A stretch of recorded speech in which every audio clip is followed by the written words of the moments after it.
Hey YouTube, this is Zach with Achilles Financial, and today I'm going to be looking at STEM Inc. and they are announcing earnings tomorrow. So today is November 8th. If you go onto TD Ameritrade's website, which is what I utilize, you can see that the earnings are going to be tomorrow after hours, after the market closes. So that's going to be November 9th. STEM is a company that I have consistently covered since STPK or Star Peak Energy announced their merger, and this was a SPAC that then went into STEM.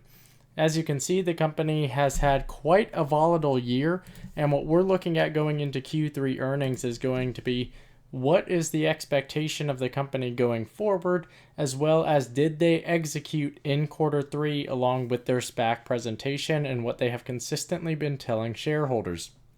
There's been a number of large events in Q3 that I do want to highlight as we talk about this. And then I want to walk through what my expectations are associated with the earnings call and what I'm going to be looking for in particular. If you find this type of content helpful, please leave a like and subscribe. It really helps my channel to grow and encourages me to continue making this type of content, which I do enjoy. So let's dive right in. The first thing that I want to highlight is a few things on the TD Ameritrade website, which I'm utilizing. The closing price that I've been utilizing for my analysis and preparation for this video has been $25 a share, which is pretty close to the post-market trade you see here of $24.98. That may continue to change by the time that you watch this video, as well as going into tomorrow. The market capitalization of this company is $3.2 billion, which is a very high valuation. The company is not currently profitable. And so if we look at their valuation ratios here, you can see that they're currently trading on a price to sales ratio, which is the best metric to view since they're not profitable and we can't utilize price to earnings. But the best thing to use is going to be this price to sales metric of 92.08 sales. That is a very large price to sales ratio for a company that is in the industrials segment, in particular the electrical equipment. And you can see that here in the top left corner of my screen. The way that they are positioning themselves is as a software provider. Their Athena platform, which is a AI, which is a little bit of a buzzword marketing word that they utilize. It's really an algorithm-based platform that showcases energy efficiencies the company can utilize. As such, this is a very, very high valuation. But what we want to look at is, are they going to be able to continue their current growth, which they're targeting a 50% compound annual growth rate, also known as a CAGR. So if that's the case, then this price to sales can be justified very, very quickly, as we'll talk about later in the video. The second thing that I want to highlight is this is a company that has had a monster year and there has been a significant amount of trading volatility. In very, very early January, they announced that they were going through their merger. At that point in time, they were STPK. And assuming or following that, they spiked higher. At that point in time is when we started covering them and when we traded them. This is right here at the beginning of February or just before February, before they went all the way up to crest $50 a share. Since then, they've collapsed back down at some point in time, going as low as $16 a share. What we're going to be looking at going forward following their first reporting as a public company is we've got a few things to watch over this quarter. During this point in time, they did close out all outstanding warrants, so they purchased that back. They had a lot of cash sitting on the balance sheet, so I'm expecting to see some of that be depleted since they purchased those back or since they were exercised. I'm very much so looking forward to seeing what the shape of the balance sheet as well as the broader financial statements look like going into this quarter, because we had a lot of warrant liabilities when they announced during the last quarter. As such, despite the fact that they hit EPS and revenue expectations pretty much in line with what they had been stating, we still saw that subsequent sell-off. Going forward, the expectation is, can we reclaim some of those higher highs? What I'm going to be looking for is a few different things, and for that, I'm going to be leveraging their overall presentation that they've been using for shareholders. So let's go dive into the website. So what I have here on the screen is the investor presentation that they leveraged for their September 2021 Investor Day, or just a event that they utilized. This is available on their website or on the SEC filing website, EDGAR. So if you'd like to check it out, feel free to do so.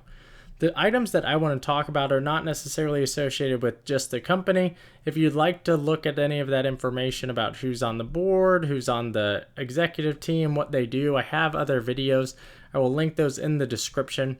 But what I'm primarily going to focus on is specifically earnings related. In the second quarter, you can see that from 2020 to 2021, it was a 4x, nearly a 5x in terms of total revenue. However, we saw some large losses. Some of this was associated with those unrealized warrants. And additional items that I would be looking at is we are going to continue to see some pretty hefty stock-based compensation that's going to directly affect.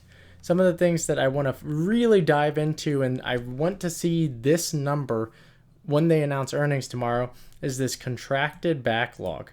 This 12-month pipeline that they like to tout and like to highlight, this means nothing. I really don't like that they include this in their presentations because a pipeline is no different than me identifying someone out there that is going to watch my video and saying, hey, I have the potential to reach billions of viewers because they have the YouTube app. And that is not what this is. I'm sure that they've gone a little bit more in depth than just identifying a pipeline, but what I really want to point out is this means nothing because there's no dollars associated with it. However, this contracted backlog means everything because someone has signed a piece of paper or done a digital signature that says we will be purchasing this, or there's probably going to be some repercussion if they try and back out of the contract. So this is going to be huge to watch. I will also be looking at this contracted OM.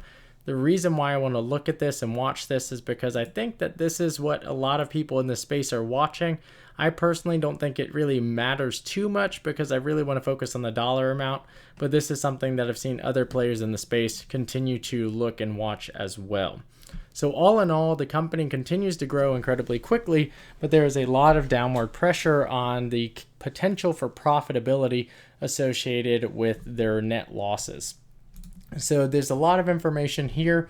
Again, I'm going to dive into this slide. They've included this in every presentation since the SPAC presentation.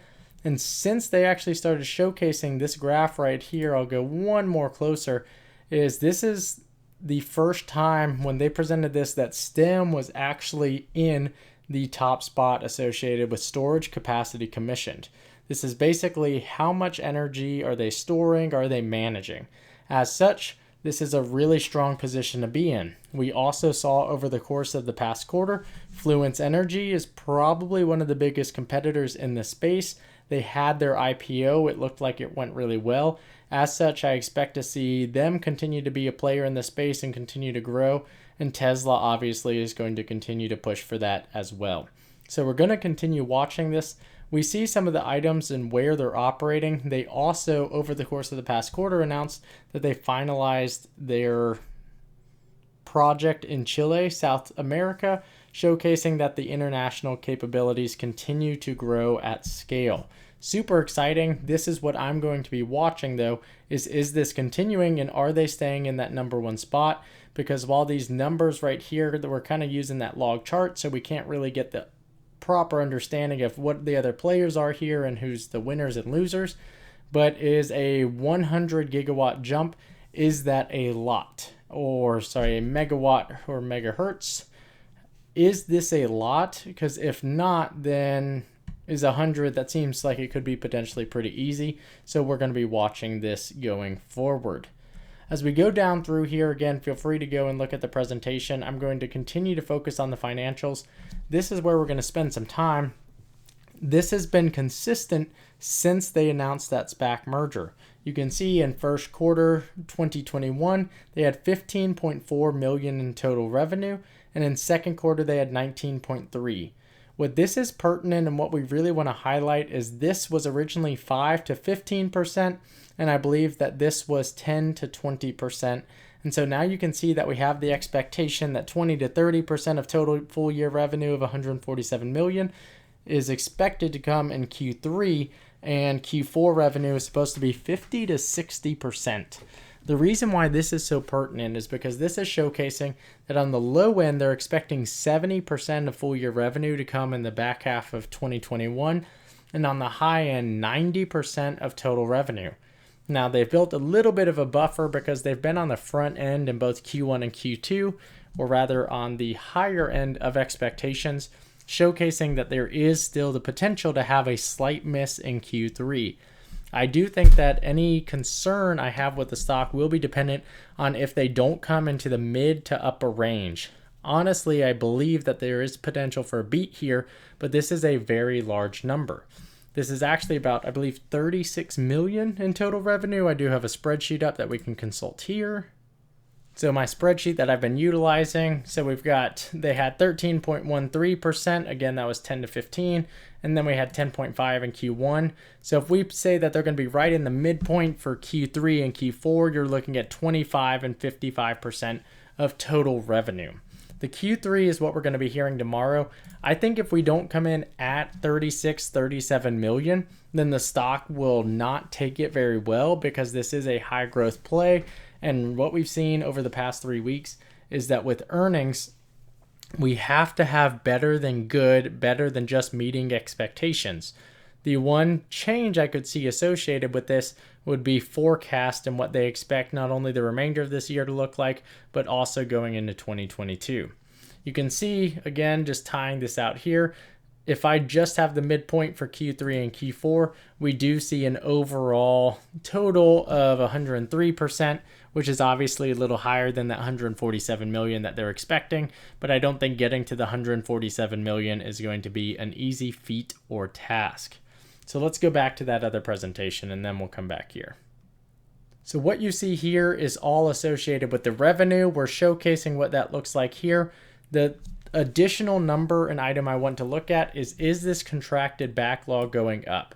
This is going to be the first time where, again, if that $37 million number comes in, that will be more than the prior 2 quarters combined. So effectively doubling full year revenue so far.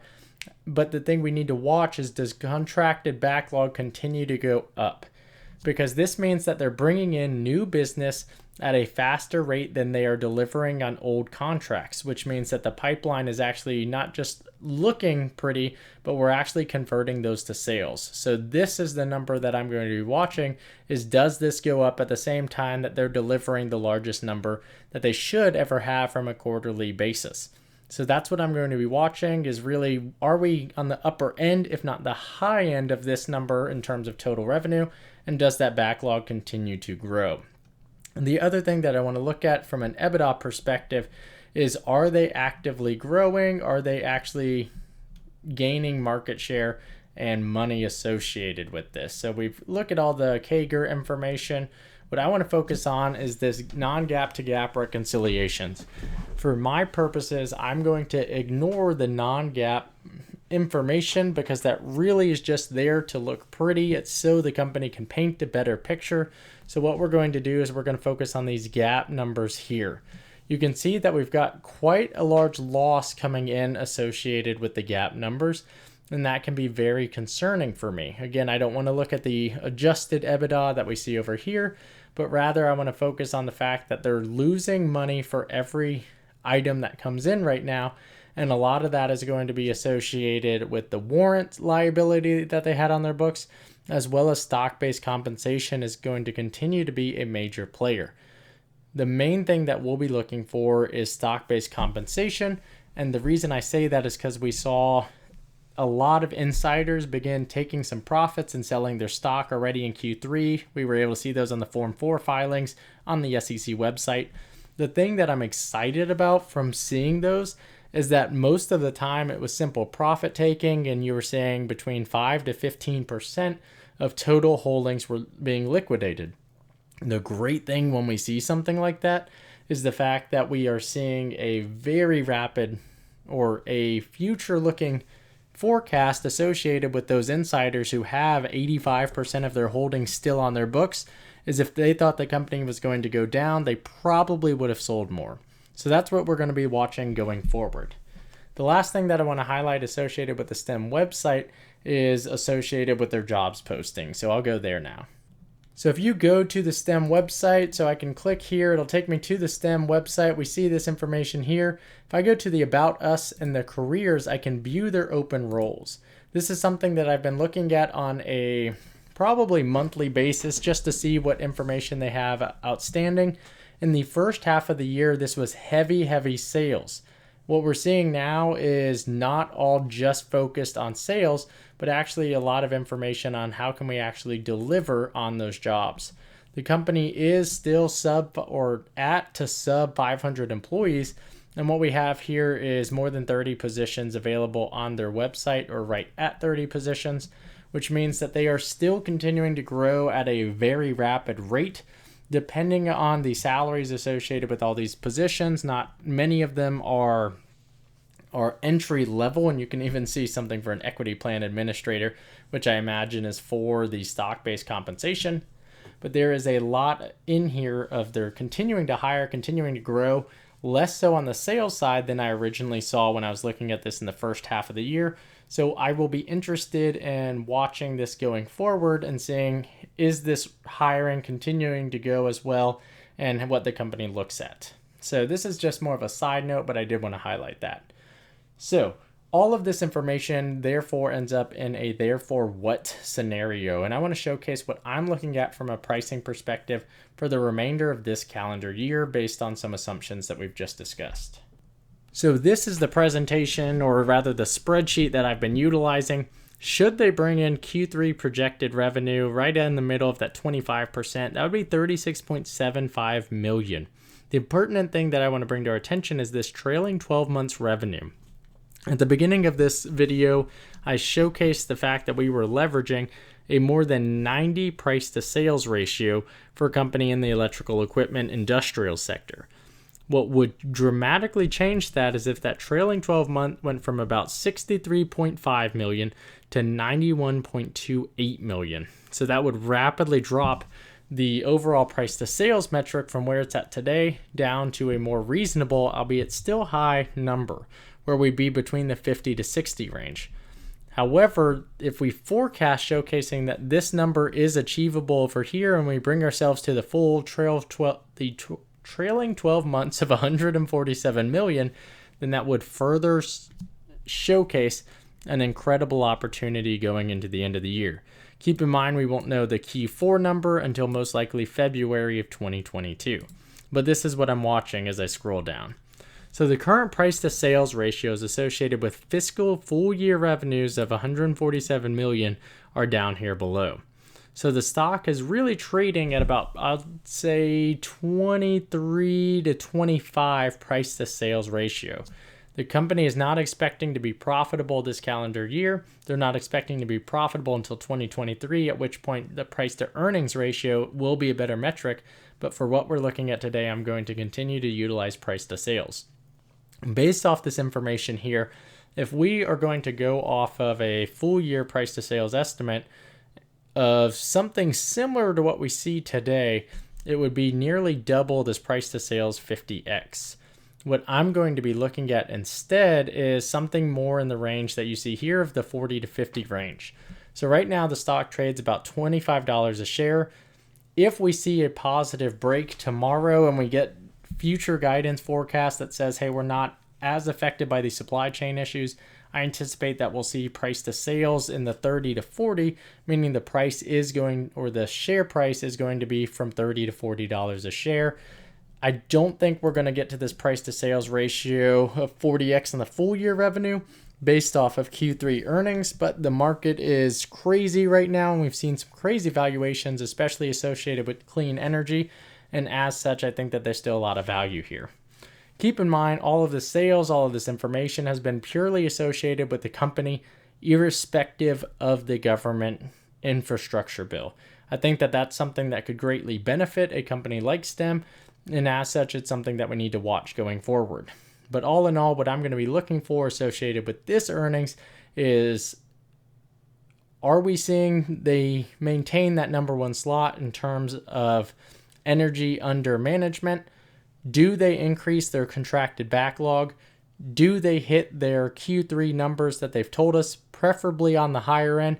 And what is their forecasted guidance for this current fiscal full year 2021, as well as anything associated with 2022? If all of those things are hitting nails on the head, then we could easily see a price go back above $50 a share, which they saw this calendar year. However, there is a lot of brittle pieces in everything I just highlighted, and there is a lot of variables that will affect any of those components individually. As such, I'm going to keep my estimate conservative, and I do think that the stock price can still appreciate from $25 where it's at today to I do think it'll be north of $30 a share by the end of the year. Keep in mind that's just my opinion and I'm some guy on YouTube. So let me know in the comment section down below your thoughts on STEM. If you want to talk about it, I have a channel or a thread in the Discord that we utilize to talk about this stock. It is the only one that I have a thread dedicated to. That Discord's free to join in. It's a great place to just chat with other people. So if you find this content helpful, let me know by leaving a like and subscribe. Thanks, and I'll talk to you later.